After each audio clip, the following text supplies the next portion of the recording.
Welcome back to a special edition of Five on the Floor, Five on the Floor Live, even.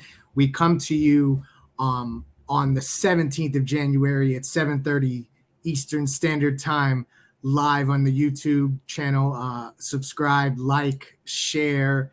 We'd love to see the channel continue to grow on YouTube. I am your host, Greg Sylvander.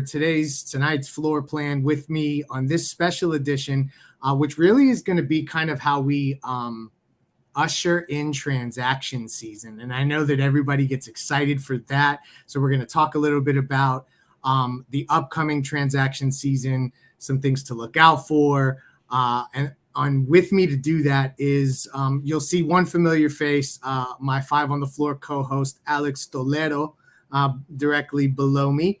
And then we also have the coach, Sean Rochester. Follow him at S Rochester MBA, and Bryan Fonseca. Follow him at Bryan Fonseca NY. Tropical Blanket is Alex's handle, and I'm at Greg Sylvander. Before we dive into this transaction stuff, I'm starting off with a major shout out to my favorite daily fantasy partner, and that is Prize Picks. I play it every day. Y'all know the deal. I just posted my picks. James Harden is the taco at 16.5 points tonight. I'm taking over. That's easy money. That's a free square. And then I took under on Ben Simmons 10 points because he never scores in double figures, and I like taking unders on Ben Simmons. Prize Picks is fun because you can either take players you like, or maybe you want to you hate them and you still want to take them. You choose your favorite players, choose your favorite props, whether it's points, steals, assists, blocks, choose their over and under, and then you can win up to 10 times your money. Use the code FIVE, F-I-V-E. That'll get your initial deposit matched up to $100. You need to go to prizepicks.com or download the app. Use the code FIVE. Here's the key, though. You have to make a deposit to get said deposit match. So the big advantage there is you got to deposit money to play, but it's a lot of fun. You can mix sports, put up to 6 players on one card. We're getting a great demonstration of the desktop version there, but it also is a great app as well. Use the code FIVE to get your initial deposit matched up to $100. Prize Picks, the official daily fantasy sponsor of 5 Reasons Sports Network. All right. So transaction season is coming, and I think all of us can acknowledge that there's a lot of fun that comes with that. There's a lot of bullshit that comes with that. Pardon my French, if that ain't French. I don't know why. Hey man, we're trying to get this on the podcast feed. This is true. I think that I can say that, though. But also there's a lot of intriguing things that go on. And with the amount of parity that's in the league right now, I think we have a especially interesting and what could be unpredictable deadline, because I think to get a read on the league is probably harder than ever. The more I talk to people and the more that I talk to and ask them who they talk to, who they're adjacent to, people can't get a read on what the hell is going to happen.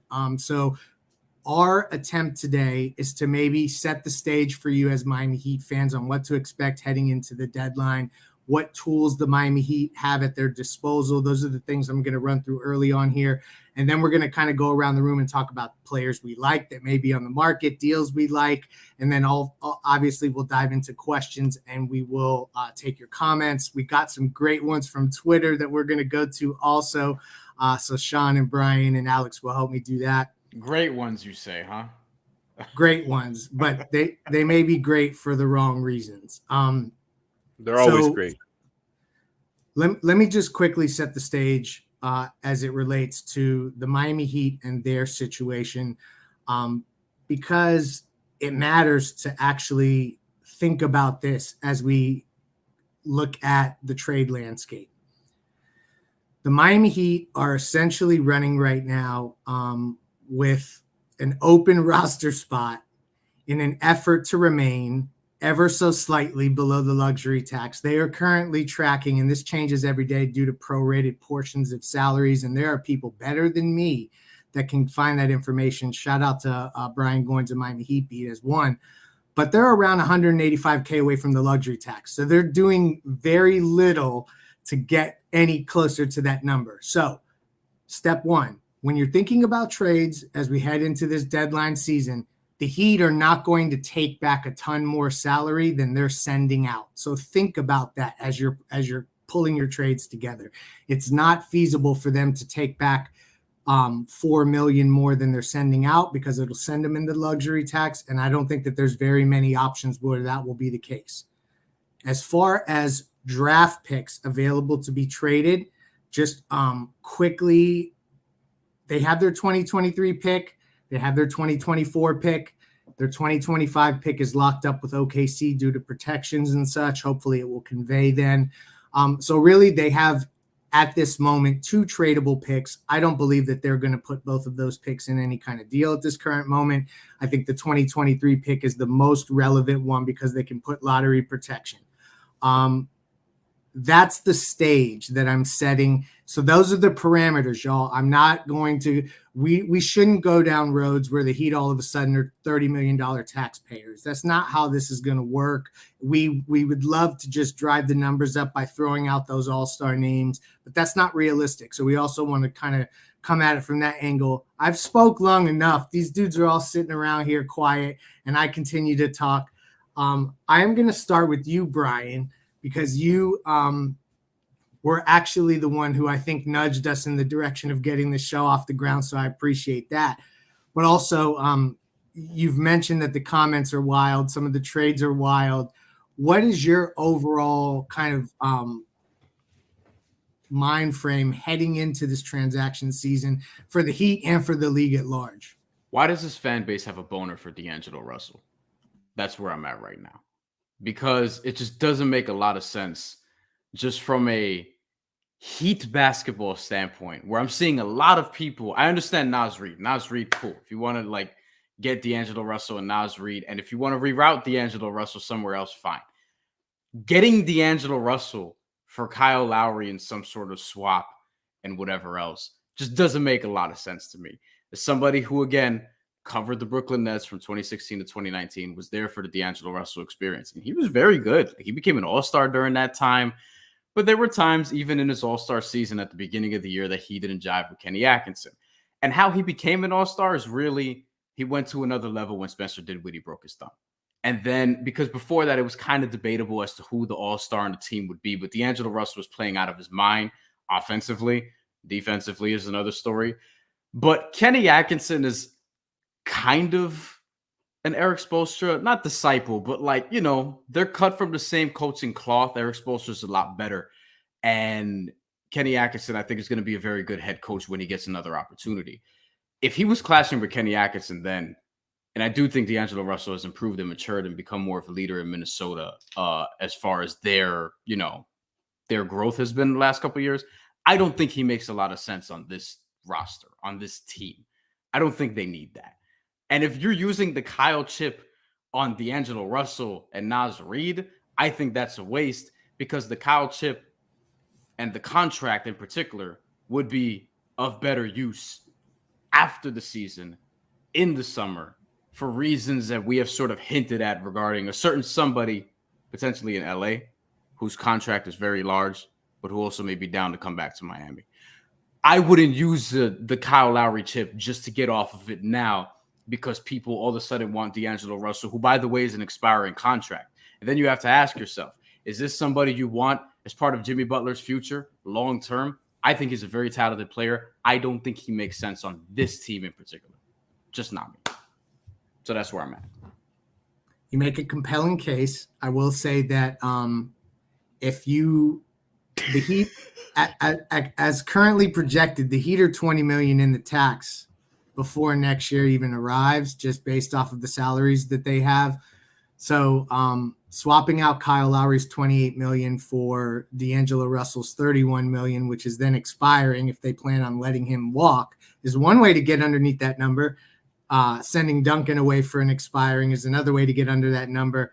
But that really kind of punts on this build to a degree. So I do agree that that's maybe not where it would be an interesting move. I think it would be financially driven. Sean, what do you like about D'Angelo Russell? We talked recently about maybe this team doesn't need necessarily the same kind of point guard they needed initially because of so many people being able to create and such. Your thoughts on D'Angelo Russell, who's probably the biggest name that's been linked to the Heat the most nationally so far as we've gotten under the way with transaction season? Yeah, I think it was me, you, and Alex were on a post game talking about that with in reference to Gabe Vincent, that you don't necessarily need a true point guard like a Mark Price or Terrell Brandon to go down the left slot and get the offense going. Sorry for those shout outs. I don't know. Those are the first two names that came to my mind. But D'Lo, first of all, Brian is so anti-D'Lo. I don't know what happened, but he has convinced me like D'Lo is the plague. If he comes to Miami, like all things bad are going to happen. I haven't dug into it too much. It's not that. It just doesn't make sense here. The way this organization runs and heat culture and all that stuff. I think he's good on a different type of team. I actually think he would make sense in like Dallas. I don't know. I just think he gives you scoring. He gives you zero defense.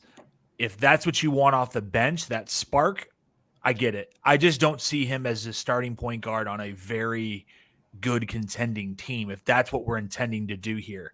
If it's a financial move because of the expiring aspect of his contract, now we're talking about a different story. We're not necessarily talking so much competitively. We're talking about, financials. So I don't expect that. I'm more of the person that's looking at 125% of 4.7 million, Dwayne Dedmon's salary. That's the range I'm looking at, not these big, home run swings.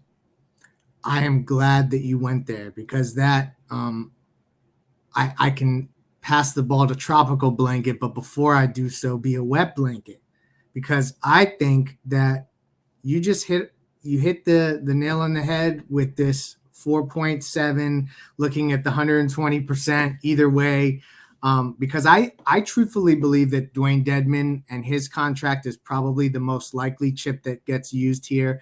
Maybe you throw Omer in a deal to slightly increase the salary of the player you can go and get. Alex, do you think that there's a chance? And I guess this is an open-ended question. How likely do you think it is that a player like Duncan or Kyle in a deal of that magnitude could come to fruition just based off of the kind of stuff you read nationally and what you've seen around this team? And then if it is just a Dedmon type deal, who are your favorite players that are in that range that you would want the Heat to look at that you think could make a big difference, considering that they only make around $5 million, but they could still help this team and catapult them into at least out of the play-in scenario? Okay, so a lot there. Before I get into that, since we were talking about D'Angelo Russell, I wanted to kind of look at his on and off data this year. So when he's on the floor for the Timberwolves this year, their net rating is negative 2.41. When he's off the floor, they're a positive 3.20. So about a 5-point swing there with the Timberwolves. Okay, so not to blame everything on him, but I just thought, some interesting context for D'Angelo Russell stuff, even though, he is 11 years younger. Not that I want him for the Heat or anything like that. That's not what I'm trying to get into. But, okay, I think when you talk about the Heat, it's like the trade deadline, everything is categorized by what contracts are they going to use, right? And you said it, right? They are probably most likely to try to aim for something where they can move Dedmon. Maybe they move a pick, and that's where they get their upgrade, because the Duncan stuff looked like it might be a little bit more costly. I just think it's a little bit tougher to move off that contract than it is to move off the Dedmon one. So that's probably why they're aiming to do that. And it's easier to stay under the luxury tax when Dedmon is the guy that you're moving. So those are essentially not going to be the most exciting names out there when you're talking about that category of trade, right? When it's the Dedmon plus perhaps a pick, perhaps another young player who doesn't make a lot of money. And so there's one that I've kind of thought of that I threw in the 5 Reasons chat as well a few days ago when, after they were playing the Thunder, I had a couple of thoughts, right? Because I think the Heat have been linked to Mike Muscala before. So I thought about him as a, theoretical shooting big. And then I thought about their other guy who's a little older now, Kenrich Williams. I think he's 28 years old now, who's a 4. And I'm like, both of them make little to no money and have very manageable, kind of deals. And I was wondering if that's the type of, package deal that he could end up doing, where it's the most underwhelming in the sense of nobody's going to be extremely excited if he were to land those two guys. Anticlimactic. But it would help. It would kind of slot in those holes of positionally of need, right? And it's not going to take you over the top, but maybe you don't need to throw in a pick for that, right? You can just kind of maybe, not a first round pick. I mean, so just things like that is something I wouldn't be surprised if they made a move like that.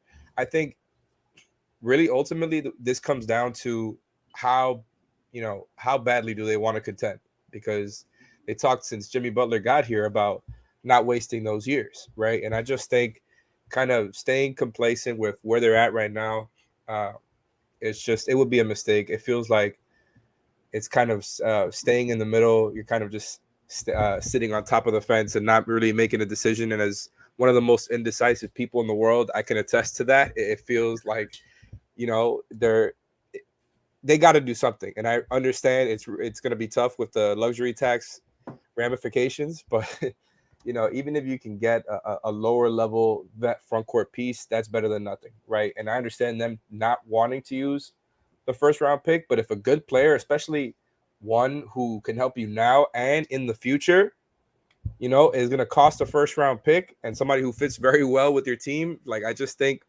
that's the price you got to pay, right? Like other superstars go for several picks. What is a first round pick in the context of a team that's trying to win, right? That's usually for a team that's quote unquote one piece away. And whether or not you think the Heat are one piece away, it's like where they're at right now, it just seems to me, it's not enough. Brian, who's the best player you would give up the Heat's 2023 first round pick? People are saying that, for instance, Detroit wants an unprotected first round pick for Boyan Bogdanovic. Get that out of here. They're not getting an unprotected pick. Stop. People. I know there's an analytics case for Boyan Bogdanovic, but he would be the worst rebounder in their starting five, and he's 6'9", 6'8". And I don't know who, people say he's switchable. He can guard threes and fours, and he can't guard either one. He just happens to guard whatever. He's a laser, position. man. Right. it's just all it is just he's just going to come in and shoot. If you're getting him with Nerlens Noel in the package, which you're probably going to need a third team for, then we can probably talk about Boyan Bogdanovic.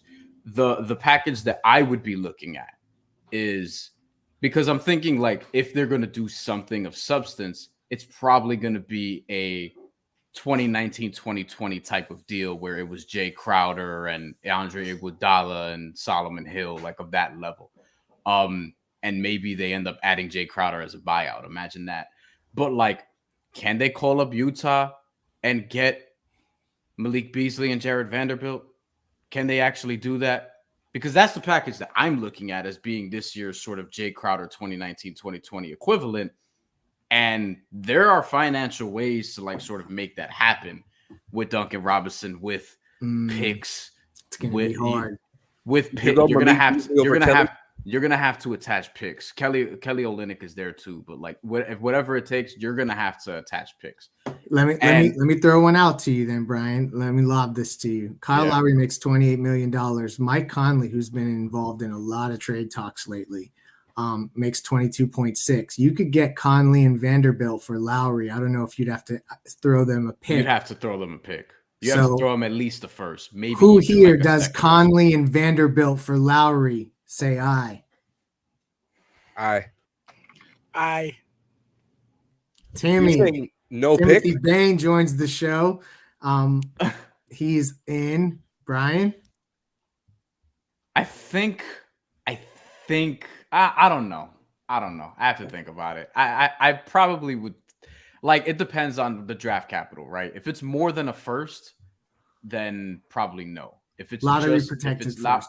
Lowry and a first, but then if it's Lowry and a protected first, I don't think they'd do it, because you have another year of Kyle Lowry if you're Utah, which, given their situation, that might not be bad, but still. To your point, Conley has a partial guarantee of only $14 million on the last year of his deal. But I find it hard to believe you'd cut him and just eat that $14 million. So I think most teams would likely just play him out. So then his deal does run just like Kyle's does. That's just me kind of connecting the dots on how teams would operate with Conley's contract. But I don't know. Is Vanderbilt worth the 2023 pick? That's a good question. Sean, how do you feel about that kind of trade? Well, I was going to ask him. That's what I mean, to me, the picks, especially a 2023 pick, because I don't feel like we're going to fall into the lottery, especially if you're making a move. You're talking about something in the similar range to where we got, Jovic, like in the early 20s, mid 20s. If that's the case, who cares? Like I'm throwing that in there. So Lowry's next year, is it similar to Conley's or is it fully guaranteed? It's fully guaranteed. Fully guaranteed. Otherwise, they wouldn't have gotten him. Yeah. However, it would be, so we gave him that extra year. It's going to be a big expiring, so it could have some value next year. Right. I think I would do that. You said Lowry for Vanderbilt and Conley, and we're adding a 2023 first. Correct. At least. The salaries match there. I don't know. We could get creative and try to sneak Dedmon in and get another player back or something like that, because I know everyone wants every trade to have Dwayne Dedmon going out. But that works, at least from a financial perspective, if you were willing to keep Conley that additional year. I think the Heat, the way that they compete and they always want to try to win, just eating Conley's $14 million, I don't see them doing that. Timothy, you haven't had the chance to chime in much here. What do you think of that deal? And is there any other deals? I think Kyle Lowry deals aside, other players around the league, because you're pretty plugged into what other players are available league-wide. Who do you like that may be in the Dwayne Dedmon salary range? So I sent it in the chat, and it was more the Duncan and Dedmon range. It was the I like the Pistons. I like Burks and Noel. I like the Magic. I like Terrence Ross and Mo Bamba. I like the Mavs, but and Finney Smith is back tonight along with Josh Green. So I'm wondering, if they give up on him already, are they going to, welcome him as a reinforcement? They're also in the mix with so many other names. Maybe they're willing to move on from a Timmy and a DFS. But I like how we are all thinking that this is not going to be some type of big blockbuster like John Collins, nothing like that. We're not getting an all-star caliber player, But we don't really need an all-star caliber player. It's just reliable role players. But my favorite deal has to be some of the wings from the Clippers. So they are underperforming. It's underperforming, and they always say sometimes too much of a good thing is a bad thing. They have all the good 6'8" wings in the NBA, and they can't figure it out, because someone is always left out. So maybe the Rocco and Marcus Morris. I personally would want Batum. In Batum, he makes like $4 million. If all of that, Batum actually works for them up front. And you know what? Another team that may be interested in Kyle Lowry is the Clippers. There's been whispers that they're looking for point guard help. Yeah, Kawhi's wanted a point guard for like 4 years. Check this out. Robert Covington and Marcus Morris, their salaries basically equal Kyle Lowry's. Who would do Robert Covington and Marcus Morris for Kyle Lowry? Yes. Well, no, but to Timmy's point, you could do either team. You could go totally nuts, and you could go like Lowry and Dedmon for Covington, Marcus Morris, and Nicholas Batum. That's true. Or a 3-team deal. I guess you probably have to throw in the pick. You probably would go first. To Sean's head, no, I would definitely make another trade elsewhere to bring in a point guard. I wouldn't allow Gabe to be the starting point guard unless you start Depot. Yeah, it goes a lot in a different direction there. It's probably too extreme of me to even bring down one. I have Marcus Morris in my notes though. I do have that. Like I was trying to figure out. Watch the Clippers. There was some smoke about like them doing something with Dallas because there are players in Dallas who seem to fit. Correct me if I'm wrong, right, Greg? Like, yes, there's Dorian Finney-Smith. I know Spencer Dinwiddie was mentioned.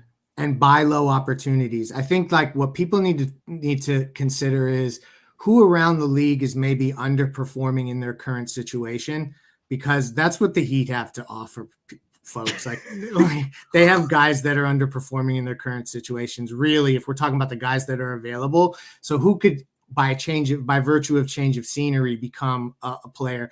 And that's where I think Dallas gets a mention. They're looking to upgrade.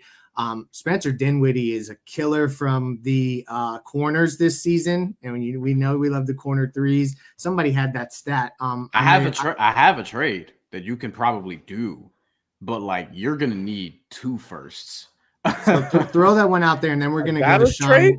with his new segment here. But I want to hear this Dallas trade. You're gonna like there's a move you can do where there's Lowry involved and Dedmon and at least 2 firsts, probably even more than that, for Dinwiddie and Dorian Finney-Smith. Dorian Finney-Smith, who's underperforming. I don't know that Dorian Finney-Smith has really struggled this year. He's Do really- we really have to send 2 picks to get him and Dinwiddie? I don't think you do. I think because of the A Lowry first and and a second. A first and a second. you don't think Dallas is gonna want 2 for Dinwiddie the way he's been playing? No.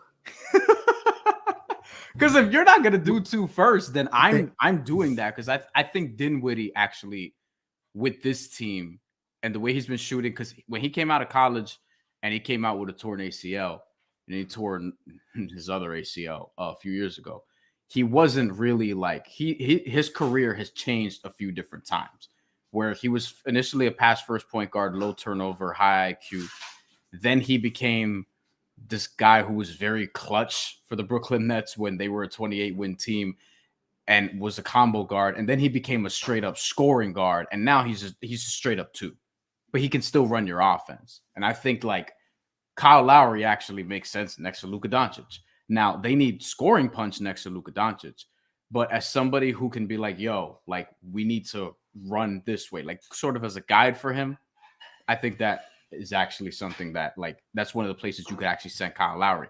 And it still is a question of like what you can do with Duncan Robinson after that. And I think that's where you can look at a Marcus Morris or just that Clippers roster or somewhere else and be like, hey, Duncan and a pick, and what can we do? I'm going to throw out another scenario here. But before we do, let me shout out another sponsor, and that's Water Cleanup of Florida.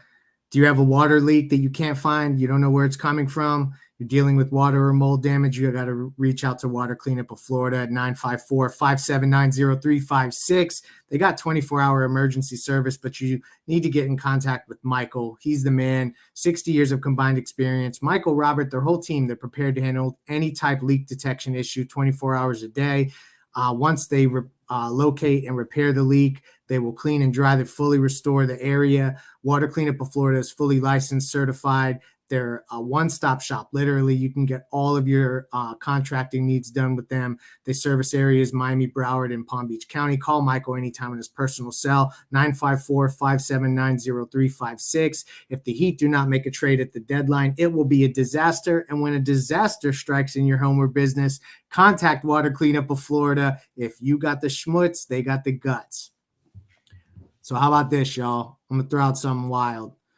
Toronto decides this thing is going sideways. And much like the Heat during a transition period, I think wanted to bring some feel-good back to the fan base, and Dwayne Wade was traded back.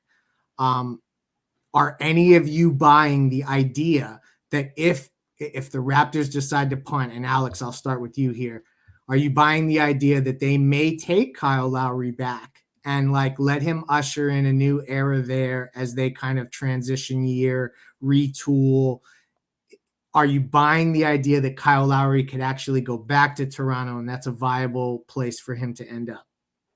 Of course, like that seems like a storybook type of ending for him. That was, it's been pointed out plenty of times, and Ethan has pointed this out actually a lot, that, he kind of had a bumpy career before he ended up on the Raptors and really started to figure out, was a late bloomer, and became a sort of perennial fringe all-star type of guy over there. And so that wouldn't be surprising one bit, but I think that would have to be a situation where it really, this is kind of obvious to say because the trade wouldn't be accepted otherwise, but where the Heat feel like, yeah, that's that's cool that the Raptors get him back, but it's because they're getting better at the same time. And so that kind of implies that they're getting one of the Raptors starters who is quote unquote better than Kyle Lowry at this stage. So who are we talking about at that point? OG Anunoby, of course. People have thrown him in before. So I think that's a situation where the Heat would consider it for sure. That Fred takes all the VanVleet. picks. Yeah, that takes a lot of picks. And that's where I think one, the Heat would get outbid because it would take multiple picks. Fred VanVleet is an interesting name, who's had a really bad down year for himself. Has been a very good shooter on and off. I mean, mostly on ball, to be honest. over the past few years. Not so much this season. He's obviously a lot younger. I don't know how the Heat feel about Fred VanVleet. We know how Pat has felt about small point guards in the past, but they have 2 of them right now on the roster. So I don't know how much that applies. And just in general, the Raptors situation is very interesting because they were kind of, I think they were the 12th seed not that long ago, and it seemed like they were kind of out of the playoff situation at one point. But I saw before tonight's games, they were tied with the Bulls, but were, I guess, due to tiebreakers or whatever, the Bulls had the 10th seed. So they're right back in it. I was listening to Low with Van Gundy. He seems to think the same, that they're going to keep going for a little bit before they make any decisions on whether they're selling their starters or not. But I think that's a really interesting one.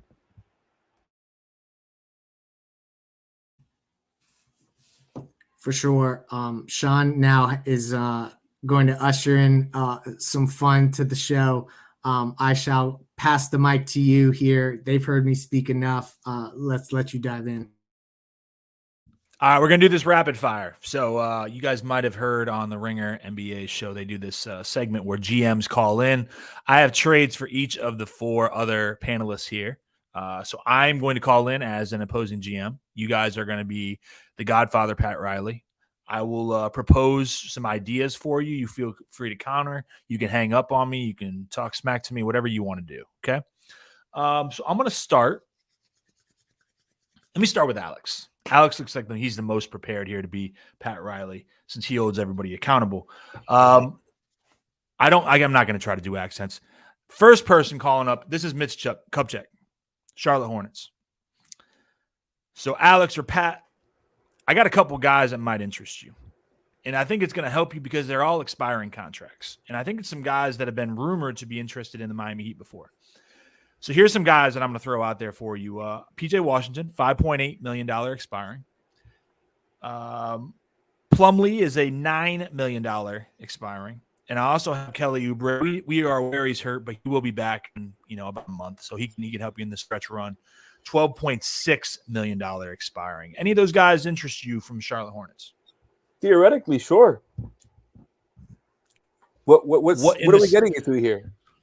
Listen, Pat, we're friends from back on the Lakers days, Pat. We were talking theoreticals here. We're talking real life, okay? I'm at the bottom of the standings. You're in cap hell. You're underachieving. I'm really short. I mean, look, I got teams calling me all the time. What's the offer, Mitch? Let me see here. I mean, PJ Washington, 5.8 expiring. If we get in the range of like a Dedmon and Jovic, that young guy, he's young, he's stretchy, kind of reminds me of like a Michael Cooper or something, Michael Cooper. Very talented. Man, no. Stop it. What about no. Wow. I mean, so you're saying no to that? I'm not trading Jovic or PJ Washington, no. PJ Washington is cool. I'm interested. Mason Plumlee, cool. He would be a nice backup 5. What about Dedmon? We'd have to add some salary. Dedmon and a first for PJ Washington? Is PJ Washington worth a first to you? It's just a 2023 first. Pat, you never use your picks. I'm afraid not. That seems to go against what I said earlier, by the way, getting off character now, where getting a young guy with a first might be worth it. I don't think PJ Washington. You immediately have to extend him though, and I think that's why I say no, Greg, because you got to extend him right someone away. To prove a talent. Let me ask one more thing, Alex, Pat, before I hang up on you. I got this one from Twitter from Dylan, DJL_137. Okay, great GM. He threw this one together, and I actually checked it. And I don't think financially it works perfectly, but it's very close. Lowry, Dedmon, and Jovic plus a 2023 first for Kelly Oubre, Plumlee, and Washington. 3 expiring picks there. It's like 28 million or so, almost 30 million in expiring and talent. I'm hanging up the phone pretty quickly. Thank you. All right. My gosh. All right. Mitch is out. All right. I'm next up. Danny Ainge, your old friend. Brian. Of course I'm calling you, man. It's Danny. Pat. I can't believe you said that to me in that series. Tell me to manage my own team. Here, I'm going to help you manage your team here. I got Jared Vanderbilt. I know you got no power forwards. I know you're struggling. I mean, I don't know what's going on with your power forward game. You got guys like 6'6" playing power forward, 6'5". Jared 6'4", Vanderbilt, he's really. bouncy. He's 4.3, 2 years left on his contract. Very athletic. He's from Kentucky, I believe, right? La Familia. He fits in there. And it fits in that Dwayne Dedmon contract. I don't want Dwayne Dedmon. I mean, Utah, we probably just cut him, but Understood. Can we get Dedmon in a first? I'm trying to just stockpile my first. Dedmon in a first, give me for Jared Vanderbilt. I think I would, but I want to counter your offer first. I'm not putting any protections on this pick because I don't like you, Pat. You know me and you go way back. Right? Yeah. Go F yourself. Right. But with this counter offer, can I interest you in? We could take Dwayne Dedmon off the table. You don't want him anyway, right? We could just take him off the table. You know, we have the other Dwayne too, Dwayne Wade. He's here in Utah. Just letting you know. Not anymore. I mean, he you know, like even Sundance couldn't keep him in that town, so he kind of bounced on you guys. I don't think Pat Riley would be talking like this, but whatever. Yeah, what's your counter? I got lots of calls. Duncan Robinson, Max Strus, the unprotected 2023 first, and we'll throw in a second round pick for Malik Beasley and Jared Vanderbilt. Go through the players one more time very quickly. Duncan Robinson, Max Strus, unprotected 2023 first round pick, and a second round pick for Malik Beasley and Jared Vanderbilt. I think on Utah's side, the problem is the Duncan Robinson contract. If you're a team like that, we're coming out of character and everything. For what you guys are trying to do as an organization. That's just do any of you other guys pop in since I can break out of character for a second. What do you guys think about that deal? I think that you would regret giving up that much of what you do have in terms of assets for players that, like, frankly, I know people can talk to me about Malik Beasley and Jared Vanderbilt, but here's the thing, y'all. People on the comments are gonna say it sounds like a lot, but people have to understand. I'll say that too. Like picks are gonna people are gonna value this shit on other teams. Like they're gonna want picks for everybody. If you really can use your 2023 pick to get off Duncan, there are players that make 16 million or more that I would go and target instead of what you are proposing. And if that's how we're really going to use the 2023 pick, I just feel like you could probably go get one more impactful player versus those two. But maybe I'm underrating Malik Beasley and Jared Vanderbilt. I don't watch Utah play often. Malik Beasley's a better movement shooter, as Zach Lowe talked about recently on a podcast.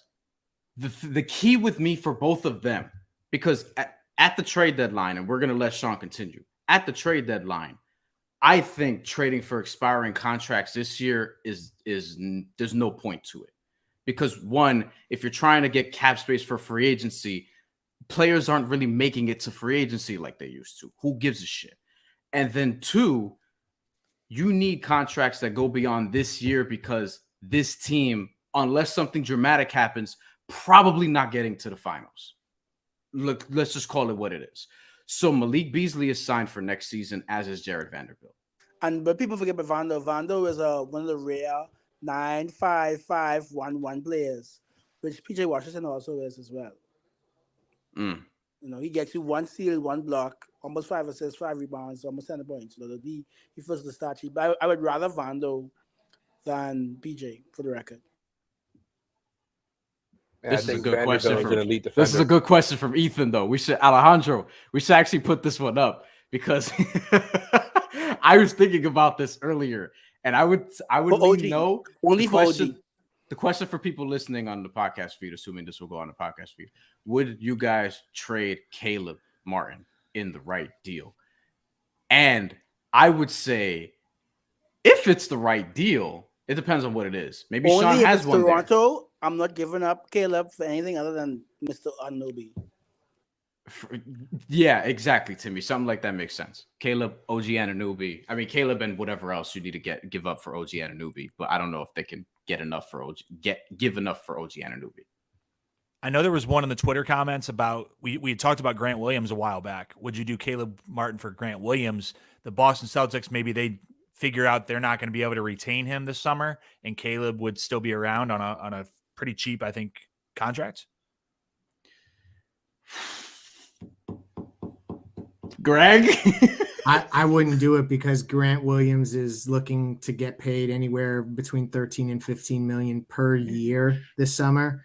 And because Al Horford took a really sweet deal with Boston, they essentially have enabled themselves to stay at the same luxury tax payment this year that they'll have next year. Like, it won't increase, and they can keep Grant Williams at around that salary. So I think that situation, as much as the Heat do like Grant Williams, I don't think that it's viable. So sorry to rain on parades. Alejandro, that comment from Alan Peter, Kuya Thanos. We gotta put.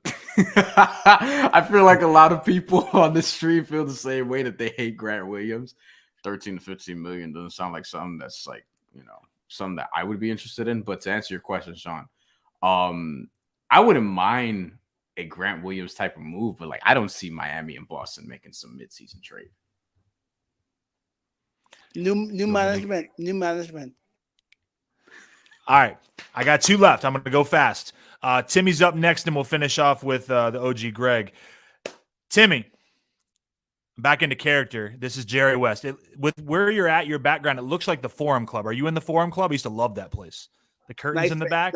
Nice drinks. Looks beautiful back there. Had some amazing times there back in the Showtime era. I got a couple guys that might interest you. We talked about them earlier a little bit. I know you guys are looking for some length. I got Marcus Morris. I got Robert Covington. I got Nick Batum. Both of them, or I should say all 3 of them, are on somewhere between $11 to $16 million contracts. All of them have 2 years on their contracts. It's going to have to be something, I'm going to have to get some draft capital back if I'm taking Mr. Duncan Robinson. Like, he just doesn't really fit with what we're trying to do. What we talking, Jerry? What we talking about? Well, I mean, you can. It's hard for you guys to get to those numbers. I'm just looking at your roster. Give me a number, Jerry. Give me the amount. Give me the amount, Jerry. I mean, obviously, you guys aren't going to trade Victor Oladipo. I mean, you just talked about Caleb Martin. That's what I'm saying. These numbers, you just don't. Jerry, Victor how at many 9. picks do you want? All right. Who do you want out of those 3? All of Duncan them. in a first. All of them. Man. Well, I can't. How are you going to get to $38 million? Oh, I know who you're talking about. Yeah. Duncan and Lowry. How many picks is it going to cost me? I mean, it's going to have to be some combination of 2 or a first and Jovic with the numbers.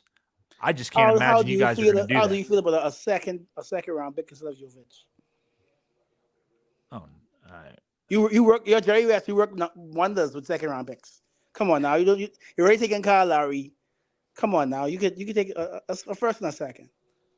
Let me pause for a second. There's nobody in the world that's taking Duncan Robinson and Kyle Lowry's contracts for the incentive of a second.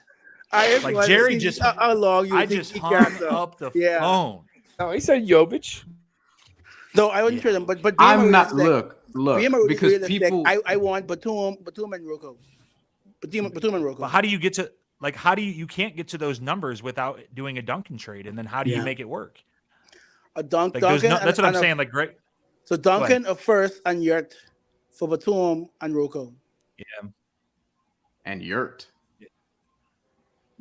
I mean, but he's not the value of a first. You can't substitute him in the place of a first. That's not going to work for people.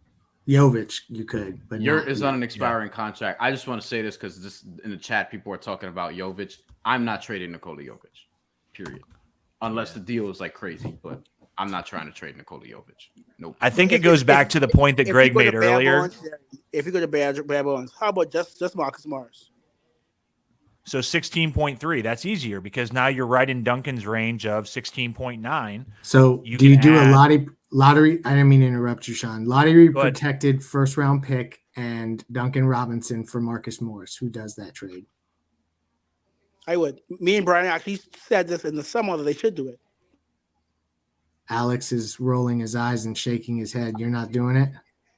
I'm not against Marcus Morris, but I think again, like I said before, if I'm giving up that pick, I'm doing it for a Yes, younger Ethan. player Yes.